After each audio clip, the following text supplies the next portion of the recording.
నిన్న మొన్నటి వరకు దేశం గాని, ప్రపంచం గాని ఐటీ మీద ప్రధానంగా నడిచింది.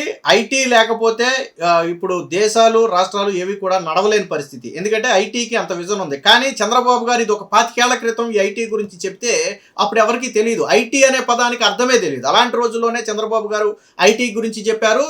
ఆ రోజు ఆయన చెప్పిన మాట ఎంత విలువైందనేది రోజు ప్రపంచం మొత్తం చూస్తుంది. ఇకపోతే ఇప్పుడు చంద్రబాబు గారు కొత్తగా క్వాంటం అమరావతిని క్వాంటం శక్తిగా చేయాలి అనేది చంద్రబాబు గారి విజన్. చాలా మందికి క్వాంటం అంటే అర్థం కావట్లేదు. అంటే చదువుకున్న వాళ్ళకి, బాగా మేధావులకి దీని గురించి కొద్దిగా అవగాహన ఉంటుంది, భవిష్యత్తులో దీని ఇంపార్టెన్స్ గురించి అవగాహన ఉంటుంది, కానీ చాలా మందికి తెలియదు. కానీ వాస్తవం ఏంటంటే రాబోయే రోజుల్లో ఎవరైతే ఆర్టిఫిషియల్ ఇంటెలిజెన్స్ అలాగే క్వాంటం ఈ రెండిట్లో ప్రధానంగా దృష్టి కేంద్రీకరిస్తారో ఆ దేశాలే ప్రప్రథమంగా ముందుకు వెళ్ళబోతున్నాయి. ఇది నేటి వాస్తవం. కాకపోతే చాలా మందికి ఇంకా క్వాంటం అంటే అర్థం కాదు. అసలు అది ఏంటి అనేది చాలా మందికి తెలియదు. బట్ అది తెలియాలంటే మనకు ఒక 5 నుంచి 10 ఏళ్ళ సమయం పడుతుంది. ఎందుకంటే అప్పటికి అది పీక్ స్టేజ్కి చేరుకుంటుంది.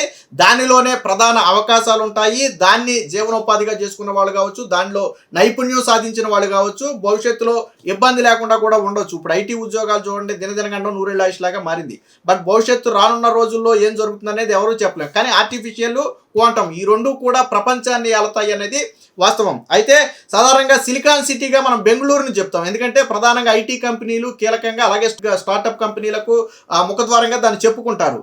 రేపటి రోజున క్వాంటంకి కేర్ ఆఫ్ అడ్రస్ ఏంటయ్యా అంటే అమరావతి అని రాష్ట్రము, దేశమే కాదు ప్రపంచమే చెప్పుకునే స్థాయికి రేపు ఆంధ్రప్రదేశ్ ఎదగబోతుంది. నిన్న ఎస్ఆర్ఎం యూనివర్సిటీలో చంద్రబాబు గారు పూర్తిగా స్వదేశీ పరిజ్ఞానంతో తయారు చేసినటువంటి ఏదైతే క్వాంటమ్ రెఫరెన్స్ ఫెసిలిటీస్ ఉన్నాయో దాన్ని చంద్రబాబు గారు అయితే ఆవిష్కరించారో ఆ రెండింటిని కూడా జాతికి అంకితం చేశారు. వాస్తవానికి ఆంధ్రప్రదేశ్కు ఉన్నటువంటి సత్తా ఏంటి, శక్తి ఏంటి అనేది ఈరోజు దేశం మొత్తానికి కూడా మనం నిరూపించగలిగాం. కేవలం 4 నెలల వ్యవధిలోనే దీనినైతే తయారు చేయటం అయితే జరిగింది. ఈ సందర్భంగా చంద్రబాబు గారు కూడా మాట్లాడుతూ ఆధునిక ఆవిష్కరణలకు క్వాంటమ్ టెక్నాలజీ ప్రధానం. ఈ సాంకేతిక పరిజ్ఞానంతో సాధికారత సాధించుకున్న దేశాలే భవిష్యత్తులో ముందుకు వెళతాయి. ప్రతి ఒక్కరికి కృత్రిమ మేధ వంటి సాంకేతికతను అందుబాటులోకి తీసుకురావాలి అనేది రాష్ట్ర ప్రభుత్వ లక్ష్యం అని చెప్పి చంద్రబాబు గారు అయితే చెప్పడం జరిగింది. సో అమరావతి శక్తి ఇది. క్వాంటం కళ సాకారంతో మరో చరిత్ర.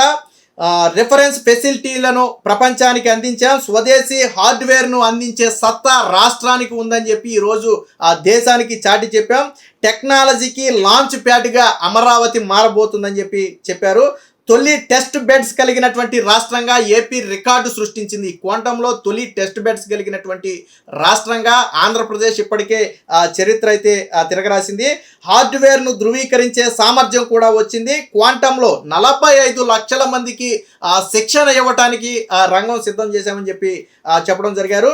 ఈ టెక్నాలజీతో రాష్ట్ర భవిష్యత్తును నిర్మించబోతున్నాం. ఆధునిక పరిశోధన కేంద్రంగా అమరావతి మారబోతుంది అని చెప్పి చెప్పారు. ఈ 2 క్వాంటమ్ రెఫరెన్స్ ఫెసిలిటీస్ ఏవైతే ఉన్నాయో వాటినైతే జాతికైతే చంద్రబాబు గారు అంకితం చేస్తున్నట్టుగా ప్రకటించారు.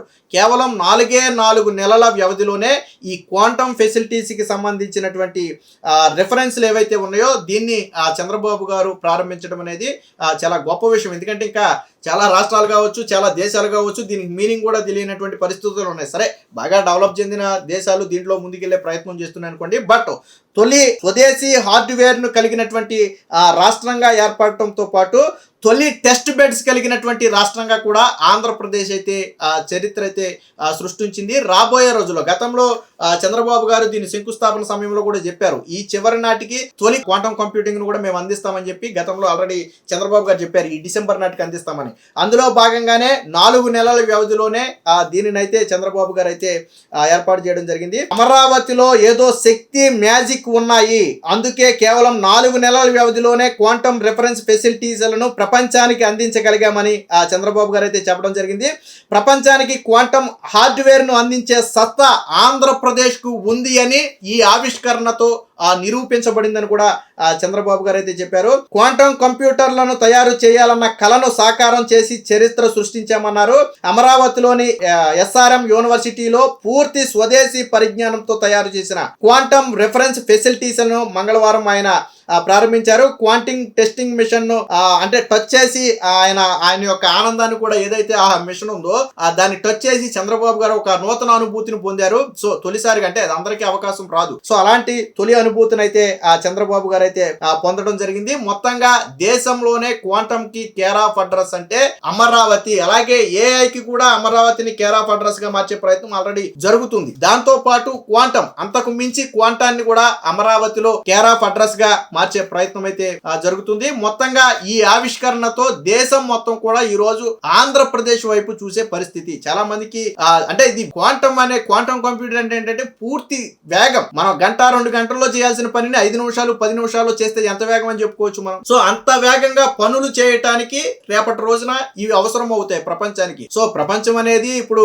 జెడ్ స్పీడ్ తో దూసుకెళ్తున్నటువంటి పరిస్థితి. అలాంటి పరిస్థితిలో క్వాంటమ్ కంప్యూటింగ్ కి చాలా డిమాండ్ కూడా ఉండబోతుంది. అలాంటి కంప్యూటర్లను మనం ప్రపంచానికి అందించే సత్తా ఆంధ్రప్రదేశ్ కు ఉంది. ఆంధ్రప్రదేశ్ నుంచి తయారు చేసి దేశానికే కాదు ప్రపంచానికి కూడా అందించబోతున్నారు. ఈ డిసెంబర్ నాటికి తొలి కంప్యూటర్ ను బయటికి తీసుకొస్తామని చెప్పి ఆల్రెడీ ఇప్పటికే చంద్రబాబు గారు ఒక ప్రకటన కూడా చేశారు. ఆయన ప్రకటనకు అనుగుణంగానే ఈ రోజు వేగంగా దానికి సంబంధించిన కార్యకలాపాలు కూడా సాగుతున్నాయి. అందులో భాగంగానే ఈ రోజు ఏదైతే తొలి టెస్ట్ బెడ్స్ కలిగినటువంటి రాష్ట్రంగాను, అలాగే టెక్నాలజీకి లాంచ్ ప్యాడ్ గాను అమరావతి ఏర్పడింది. అన్నిటికీ మించి స్వదేశీ హార్డ్వేర్ ను అందించే సత్తా, అంటే ఇతర రాష్ట్రాల మీదో లేకపోతే ఇతర దేశాల మీదో ఆధారపడకుండా పూర్తి స్వదేశీ పరిజ్ఞానంతోనే దీన్ని డెవలప్ చేయగలమని చెప్పి ఆంధ్రప్రదేశ్ అయితే నిరూపించింది. దీంతో ఇతర రాష్ట్రాలన్నీ కూడా ఇప్పుడు ఆంధ్రప్రదేశ్ వైపు అయితే చూస్తున్నాయి. అందులో ఎటువంటి సందేహం లేదు. ఏది ఏమైనా చంద్రబాబు గారి విజన్, ఎందుకని ఆయన్ని విజన్ అంటారంటే వాస్తవానికి మనకి ఇప్పటికీ క్వాంటమ్ అంటే ఏంటో పూర్తిగా తెలుసుకోలేని పరిస్థితి. బట్ అలాంటి ఒక వ్యవస్థ రేపటి రోజున ప్రపంచాన్ని ఏలుతుందని తెలిసి దాని పునాదులను ప్రపంచానికంటే ముందు, దేశానికంటే ముందు, ఇతర రాష్ట్రాల కంటే ముందు ఆంధ్రప్రదేశ్ లో వెయ్యాలి అని చంద్రబాబు గారు భావించడమే కాకుండా దానికి అనుగుణంగా కార్యక్రమాలు చేపట్టడం, దాన్ని నిరంతరం పర్యవేక్షించడంతో పాటు ఈ రోజు దేశానికి ఒక దిక్చూచిగా ఆంధ్రప్రదేశ్ ను మార్చారు అంటే అది చంద్రబాబు గారు గొప్పతనం. రేపటి రోజున ఏ దేశమైనా ఏ రాష్ట్రమైనా సరే క్వాంటమ్ గురించి ఎటువంటి అనుమానం ఉన్నా ఆంధ్రప్రదేశ్కి వచ్చి తెలుసుకోవాల్సినటువంటి పరిస్థితి, లేదా ఆంధ్రప్రదేశ్ ను ఆదర్శంగా తీసుకుని పోటీ పడాల్సినటువంటి పరిస్థితి ఈ రోజు చంద్రబాబు గారు అయితే కల్పించారు. మొత్తంగా ఏదైతే ఈ క్వాంటమ్ ఉందో, ఈ క్వాంటమ్ శక్తి అనేది అమరావతి శక్తికి తోడవుతుంది. అమరావతి రూపురేఖలే కాదు, రాష్ట్ర రూపురేఖలు కూడా ఈ క్వాంటమ్ ద్వారా మార్చబోతున్నారు. 45 లక్షల మందికి శిక్షణ, ఒకళ్ళకి ఇద్దరికి కాదు 45 లక్షల మందికి శిక్షణ ఇవ్వడానికి ఇప్పటికే ఏర్పాట్లు చేశారు. బాంబేతో పాటు ఇతర అనేక యూనివర్సిటీలు, బాంబే ఐఐటితో పాటు ఇతర యూనివర్సిటీలతో కూడా ఇప్పటికే టైఅప్ కూడా అయ్యారు. మొదటి విడతలో ఆల్రెడీ 50,000 మందికి 1,00,000 మందికి ఆల్రెడీ దీనికి సంబంధించి మొదటి విడత కోచింగ్ కూడా అయిందనేది చెప్తున్నారు. సో నూతనంగా అంటే దేశవ్యాప్తంగా ఎక్కడ నుంచైనా సరే వచ్చి ఇందులో చేరి కోర్సులు అయితే నేర్చుకోవచ్చు. సో మొత్తంగా అంటే ఒక పక్క విస్తృత అవకాశాలు కల్పించడానికి దీన్ని డెవలప్ చేస్తూనే మరో పక్క దానిలో శిక్షణ కూడా ఇస్తూ ప్రపంచానికి మేధావులను ఇక్కడ నుంచి అందించే ప్రయత్నం అయితే ఆంధ్రప్రదేశ్ చేస్తుంది. ఏది ఏమైనా రేపటి రోజున ఈ క్వాంటమ్ శక్తి అనేది ఆంధ్రప్రదేశ్ రూపురేఖలను మారుస్తుంది అనటంలో సందేహం లేదు. మరొక్కసారి అంటే మనం 20-30 ఏళ్ల తర్వాత మరొకసారి చంద్రబాబు గారి విజన్ గురించి చెప్పుకుంటారు. చూడండి, ఇప్పుడు మనం గతంలో ఎప్పుడు ఆయన ఐటీ అన్నప్పుడు చాలా మంది పుట్టుండ్రు ఆయన, ఎందుకంటే 25-30 ఏళ్ల క్రితం నేటి యువత చాలా మందికి తెలియకపోవచ్చు. కానీ దాని గురించి ఈ రోజు మనం చెప్పుకుంటున్నాం. బట్ ఈ రోజు చంద్రబాబు గారు చెప్పినటువంటి క్వాంటమ్ గురించి కూడా మనం 10-15 ఏళ్ల తర్వాత గొప్పగా చెప్పుకుంటాం. ఆ రోజు అరే చంద్రబాబు గారు చేసినటువంటి మంచి పని ఈ రోజు ఆంధ్రప్రదేశ్ కింద పేరు తీసుకొచ్చిందని నేను చెప్పా. సిలికాన్ వ్యాలీగా మనం ఏదైతే బెంగళూరు సిటీని చెప్పుకుంటామో రేపటి రోజున క్వాంటమ్ వ్యాలీగా ఆంధ్రప్రదేశ్ ను చెప్పుకునే పరిస్థితి అయితే రాబోతుంది. మొత్తంగా చంద్రబాబు గారి ముందు చూపు కావచ్చు, విజన్ కావచ్చు, రాష్ట్ర దశా దిశను మారుస్తుంది అనడంలో ఎటువంటి సందేహం లేదు.